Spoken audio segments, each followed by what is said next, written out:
مان لیجئے کہ آپ نے جو پوچھا کہ فجر کی نماز میں ہم جہری قرأت کرتے ہیں اور عشاء مغرب میں جہری قرأت کرتے ہیں، عصر میں اور ظہر میں یعنی ظہر اور عصر میں جو ہے سری قرأت کرتے ہیں۔ اس کا مطلب یہ ہوا کہ آپ میں سے بہت سارے لوگ ان چیزوں کو نہیں سمجھ پا رہے ہوں گے کہ یہ سری کیا ہے اور جہری کیا ہے۔ تو میں آپ کو بتا دوں کہ جس نماز میں امام صاحب زور سے قرأت کرتے ہیں، آپ کو آواز سنائی پڑتی ہے، ملتی ہے، اسے جہری نماز کہتے ہیں، اور جس میں امام صاحب دھیرے قرأت کرتے ہیں اسے سری نماز کہا جاتا ہے۔ تو یہ دو نمازیں ہیں کل، ظہر اور عصر، جسے سری نماز کہا جاتا ہے، دھیرے سے آہستہ سے قرأت کر کے نماز پڑھتے ہیں، اور 3 نماز فجر عشاء مغرب یعنی مغرب عشاء فجر، یہ 3 نمازیں ہیں جسے ہم جہری نماز کہتے ہیں، اس میں زور سے قرأت کرتے ہیں۔ دیکھیے اس کی توجیہ بہت ساری کی جاتی ہے، لیکن میں جہاں تک مطالعہ میرا ہے اور یہ جو شارع علیہ السلام کی جانب سے جو ہم تک پہنچا ہے اس پہ ہمیں عمل پیرا بلا شک و شبہ ہو جانا چاہیے، بس یہ سیدھی سی بات ہے۔ لیکن پھر بھی اس کی ایک توجیہ میں آپ کے سامنے رکھنا چاہوں گا جو کتابوں میں اکثر و بیشتر کتب میں مذکور ہیں، جو کہ شروع اسلام میں جو ہے جب لوگ نماز پڑھتے تو کفار لوگ بدماشی کرتے تھے، سیٹیاں بجاتے تھے، گستاخیاں کرتے تھے، ہنسی مذاق کیا کرتے تھے، اور جو ہے مطلب الٹی سیدھی حرکتیں کیا کرتے تھے، جس کی بنا پر لوگ جو ہے اب ظہر میں اور عصر میں وہ لوگ ادھر ادھر گھومتے رہتے تھے، پریشان کیا کرتے تھے، اس لیے وہاں دھیرے نماز پڑھا کرتے تھے وہ لوگ۔ اس لیے ہم لوگ بھی دھیرے نماز پڑھتے ہیں یعنی آہستہ آواز میں، تاکہ ان کو پتہ نہیں چلے، وہ لوگ مذاق نہ اڑائیں، سیٹی نہ بجائیں، گستاخی نہ کریں، اس اعتبار سے۔ اب رہی بات مغرب کے وقت میں، وہ لوگ کھانے کے لیے چلے جاتے تھے اور عشاء فجر میں وہ سو کے گزار دیتے تھے، اس لیے یہاں پر زور سے قرأت کر کے نماز وہ لوگ پڑھا کرتے تھے، اس لیے ہم لوگ بھی یہاں پر زور سے قرأت کر کے، اب یہی طریقہ ہم تک چلا آیا تو یہی طریقہ ہے۔ اور حقیقت میں آپ کو یہ سمجھنا ہے کہ جو شروع سے ہم تک پیغام مصطفیٰ جان رحمت کا پہنچا، جو طریقہ ہم تک آیا، بس وہی طریقہ ہمیں بلا شک و شبہ ایکسیپٹ و قبول کرنا چاہیے اور اسی انداز میں پڑھنا چاہیے۔ یہ رہی نماز زور سے اور دھیرے سے پڑھنے کی بات، لیکن یہیں آپ کو ایک بات اور سمجھنی ہے کہ پہلے لوگ نماز چھپ چھپ کے بھی پڑھا کرتے تھے، لیکن ایک زمانہ آیا کہ حضرت عمر فاروق رضی اللہ تعالی عنہ نے کہا کہ اب ہم کھلے عام نماز پڑھیں گے، مسجدوں میں جا کر نماز پڑھیں گے اور کھلم کھلا نماز پڑھیں گے۔ دراصل ہوا کیا کہ یہ حضرت عمر فاروق رضی اللہ تعالی عنہ مشرف باسلام نہیں ہوئے تھے، کفاروں کے ساتھ تھے۔ اس وقت میں حضور صلی اللہ تعالی علیہ وسلم جب مذہب اسلام کی خدمت اور اس کی نشر و اشاعت اور ایڈورٹائز اور پرچار کر رہے تھے، ایسے وقت میں ان کے مخالفین کی جماعت بڑی لمبی تھی اور دشمن بہت زیادہ لگے ہوئے تھے، لوگ مارنے کا پلان کر رہے تھے، کاٹنے کا پلان کر رہے تھے، تکلیف دیتے تھے، مصطفیٰ جان رحمت صلی اللہ تعالی علیہ وسلم کو لوگ ستایا کرتے تھے۔ اب جو ہے دشمن کفار مکہ نے یہ آپس میں میٹنگ کیا، مشورہ کیا کہ ہمیں کوئی ایسا راستہ نکالنا چاہیے جس سے محمد کا کام ہی ختم کر دیا جائے، نہ یہ رہیں گے، نہ دین کا پرچار کریں گے، نہ ان کے فالوور، دیوانے، شیدائی ماننے والے، چاہنے والے ہوں گے، اور نہ لا الہ الا اللہ محمد الرسول اللہ صلی اللہ تعالی علیہ وسلم کی صدائیں بلند ہوگی۔ اب یہ جب انہوں نے پلان کیا، صبح اب جو ہے پوچھتے ہیں لوگ، جب حضرت عمر فاروق رضی اللہ تعالیٰ عنہ بھی وہاں موجود ہیں، تو کفار مکہ نے سب لوگوں نے پوچھا کہ ہم میں سے کوئی ایسا شخص ہے جو محمد کو قتل کر دے، ان کا کام ہی تمام کر دے۔ حضرت عمر کے دل میں پہلے سے یہ بات گھوم ہی رہی تھی کہ ہمیں اگر کوئی بولے تو میں ایسا کر سکتا ہوں۔ اب جیسے ہی لوگوں نے کہا، حضرت عمر تیار ہو گئے، ہاتھ میں تلوار لیا اور کہا میں یہ کام کر سکتا ہوں۔ حضرت عمر فاروق رضی اللہ تعالی عنہ فوراً ہاتھ میں میان سے تلوار باہر نکالا اور لے کر چل دیے مصطفیٰ جان رحمت کی طرف کہ آج ان کا کام تمام کر دینا ہے، ان کا سر تن سے جدا کر دینا ہے، نہ وہ رہیں گے، نہ اتنا پالا ہوگا، نہ مذہب اسلام رہے گا، نہ اس کا چرچا ہوگا، نہ لا الہ الا اللہ محمد رسول اللہ پڑھنے والے ہوں گے، نہ رہے گا بانس نہ بجے گی بانسری۔ اس طرح کی بات انہوں نے اپنے ذہن میں تیار کر لیا کہ آج مصطفیٰ جان رحمت کا کام تمام کر دینا ہے۔ یہ سوچ کر ہاتھ میں تلوار، ننگی تلوار لے کر چلے ہیں حضرت عمر فاروق۔ یہ حضرت عمر فاروق چونکہ بہت طاقتور آدمی تھے، بہت بہادر آدمی تھے،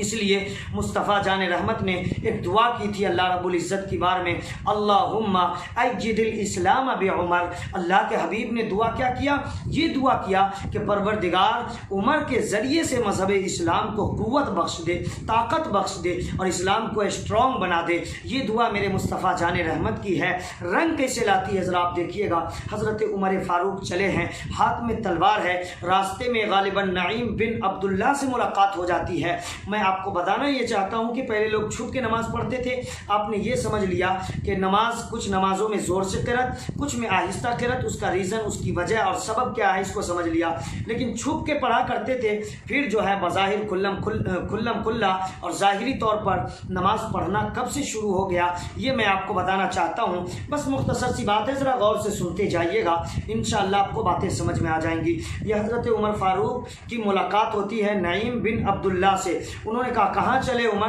ہاتھ میں ننگی تلوار لے کر، کسے قتل کرنے کا ارادہ ہے؟ یہ میان سے تلوار باہر نکال کے کہاں چل دیے ہو؟ عمر نے کہا کہ ہاں میرا ایسا ارادہ ہے کہ آج محمد کا کام تمام کر دینا ہے، ان کا صفایا کر دینا ہے، یہ ارادہ لے کر چلے ہیں۔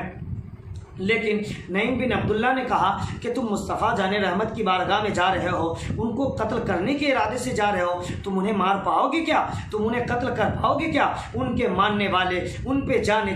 نثار کرنے والے، ان کے لیے جان کی نچھاور کرنے والے اور قربانیاں پیش کرنے والے اتنے بڑے بڑے دیوانے اور شیدائی موجود ہیں جو خود کو کٹا دیں گے لیکن مصطفیٰ جان رحمت پہ آنچ نہیں آنے دیں گے۔ ارادہ بدل دو، تم نے اگر ایسا سوچا ہے تو اپنا ارادہ کینسل کر دو۔ حضرت عمر فاروق سے نعیم بن عبداللہ نے کہا کہ پہلے اپنے بہن کی خبر لو، پہلے اپنے بہنوئی کی خبر لو، وہ تو مصطفیٰ صلی اللہ تعالیٰ علیہ وسلم کے شیدائی دیوانے اور ماننے والے، چاہنے والے فالوور ہو چکے ہیں۔ جب عمر تلوار لے کر اپنے بہن کے گھر پر دروازے پر پہنچے، دستک دیا، اندر سے آواز آ رہی تھی، بہن نے قرآن کے صحیفے چھپا دیا اور آگ چھپا دیے۔ اب جب اندر پہنچا بہن کو مارنا پیٹنا شروع کیا۔ بہن نے کہا تم مجھے لاکھ مارو ستاؤ، مذہب اسلام کا یہ نشہ، مصطفیٰ جان رحمت کی دین کا نشہ ایسا چھایا ہے میرے دل و دماغ پہ کہ تم مجھے قتل کر دو گے، لیکن یہ سر اگر جھکے گا تو خدا کی بارگاہ میں جھکے گا، کسی بت کی بارگاہ میں نہیں جھکنے والا ہے۔ اب یہ پیشانی کسی بت کی پرستش اور پوجا کے لیے نہیں ہے، یہ تو خدا کے لیے جھک چکا ہے۔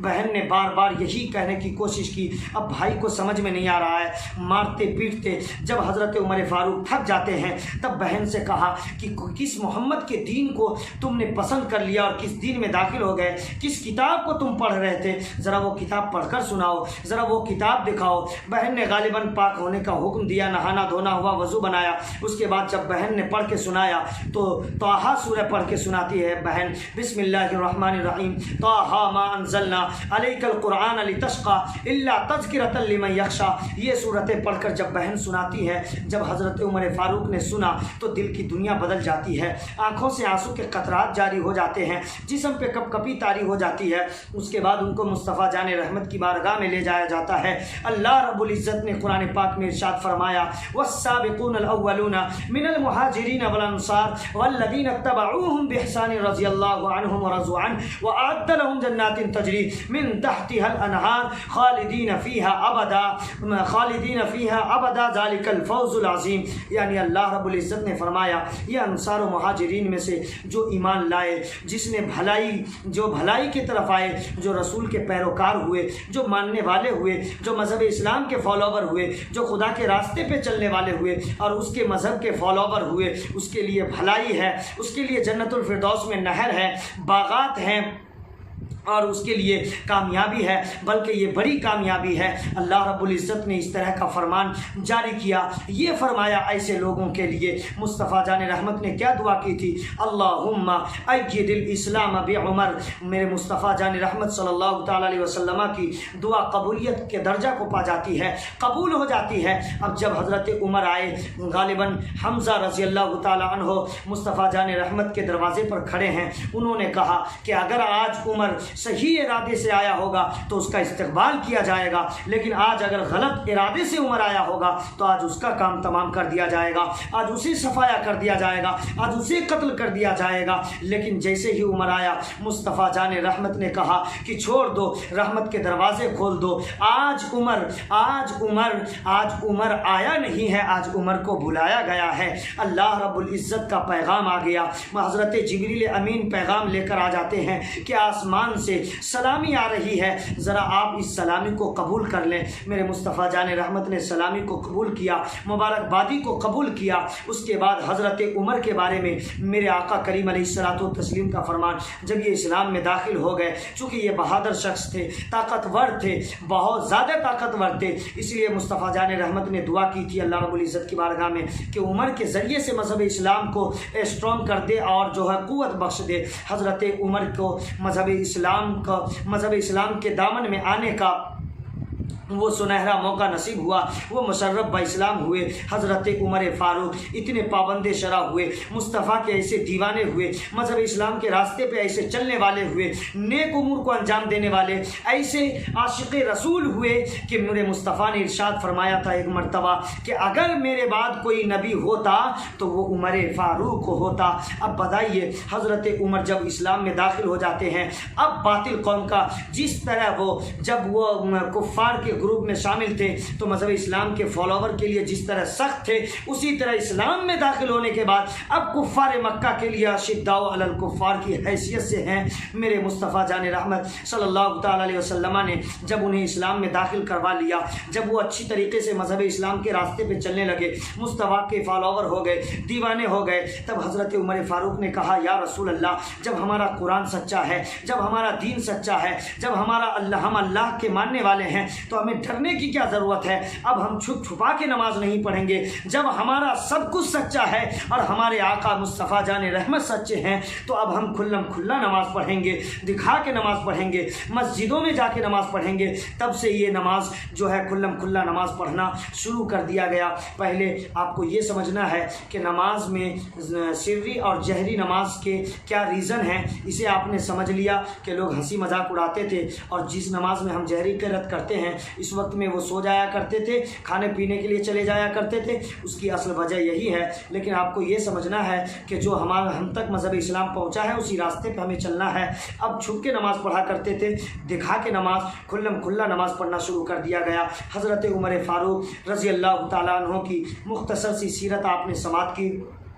آپ کو یہ محسوس ہو گیا ہوگا کہ مذہب اسلام کے پرچار کرنے میں کتنی تکالیف، مصیبتوں اور پریشانیوں کا سامنا کرنا پڑتا ہے۔ آج ہم اس کام سے پیچھے ہیں۔ آج اگر ہم کسی کو نماز کی دعوت دیں، قرآن کی جانب آنے کی دعوت دیں، اسلام کے راستے پہ چلنے کی دعوت دیں، چوری، زناکاری، شراب، جوا سے دور آنے کی، دور ہٹنے کی اور جو ہے اس سے دور ہونے کی تعلیم دیں اور دعوت دیں تو لوگ ہمیں آپ کو برا بھلا کہنا شروع کر دیتے ہیں۔ میرے دوست، آپ کو برا بھلا کہا جائے گا، آپ کے لیے مارنے کی پلاننگ ہوگی، ہماری اور آپ کی حیثیت کیا ہے؟ مصطفیٰ جان رحمت صلی اللہ تعالیٰ علیہ وسلم کے حوالے سے لوگ کاٹنے، مارنے، تکلیف، مصیبت دینے کا پلان کرتے ہیں اور مشورے کرتے ہیں، لیکن جب اللہ رب العزت آپ کی حفاظت کرنے والا ہے تو آپ کو کوئی نقصان نہیں پہنچا سکتا۔ اور جب اللہ رب العزت آپ جس دھرم، جس اسلام، جس شریعت مصطفیٰ کے پرچار میں لگے ہوئے ہیں اور اس دین کا کام کر رہے ہیں، اس کی خدمت اور نشر و اشاعت کر رہے ہیں، جب وہ خدا کا دین ہے، مصطفیٰ کی شریعت ہے، تو اللہ رب العزت نے فرمایا ان الدین عند اللہ الاسلام، بے شک اللہ کے نزدیک سب سے پسندیدہ دین اسلام ہے۔ اس اسلام کا کوئی کچھ بھی بگاڑ نہیں سکتا۔ بس آپ کو یہ سمجھنا ہے کہ مذہب اسلام نہ جانے کتنی تکالیف اور صعوبتوں کے برداشت کرنے کے بعد ہم تک پہنچا ہے۔ کربلا میں امام حسین نے اپنے پورے خاندان اور کنبے کو کھٹایا ہے، خود بھی قربانیاں پیش کی ہیں۔ نہ جانے کتنے صحابہ کرام، حضرت بلال کی زندگی مطالعہ کیجئے، ان کا اتہاس مطالعہ کیجئے، ان کی سیرت کو پڑھیے۔ حضرت عمر فاروق ہے، یہ بادشاہ بنے، بہت سارے واقعات ایسے موجود ہیں اور بہت سارے اولیاء کرام، انبیاء کرام، صحابہ کرام کے ایسے واقعات موجود ہیں جس کو سننے کے بعد حقیقت میں آپ کا ایمان تازہ ہو جائے گا۔ بس آپ کو یہ سمجھنا ہے کہ جس مذہب اسلام کے فالوور آپ ہیں، بڑی مشکلوں کو جھیلنے کے بعد اور مشکلوں کا سامنا کرنے کے بعد یہ اسلام ہم تک پہنچا ہے۔ ہمیں یہ چاہیے کہ ہم اگر کامیاب ہونا چاہتے ہیں تو نام کے طور پہ نعرہ نہ لگائیں اور جو ہے دکھاوے کے مسلمان نہ بنیں، صرف گوشت کھانے والے اور جو ہے نام کے مسلمان، نعرہ لگانے والے مسلمان نہ بنیں، بلکہ ہمیں سچا پکا مومن اور مسلمان بننا چاہیے۔ اسی میں ہمارے لیے کامیابی ہے، اس لیے کہ جب تک آپ مسجد میں جا کر اللہ رب العزت کی بارگاہ میں سر بسجود نہیں ہوں گے، نیک امور انجام نہیں دیں گے، ماں باپ کی خدمت نہیں کریں گے اور مذہب اسلام کے بتائے ہوئے راستے پہ نہیں چلیں گے، آپ جتنا بھی نعرہ لگا لیں کہ ہم دین کے راستے پر ہیں، اسلام کے ماننے والے ہیں، اب جتنا بھی داڑھی رکھ لیں، ٹوپی پہن لیں، کرتا پائجامہ پہن لیں، گوشت کھا لیں، اپنے آپ کو مسلمان ہونے کا دعویٰ کر لیں، لیکن آپ کو تو پتہ چلے گا کل قیامت کے میدان میں، دنیا سے ختم ہونے کے بعد ہی آپ کو پتہ چلے گا۔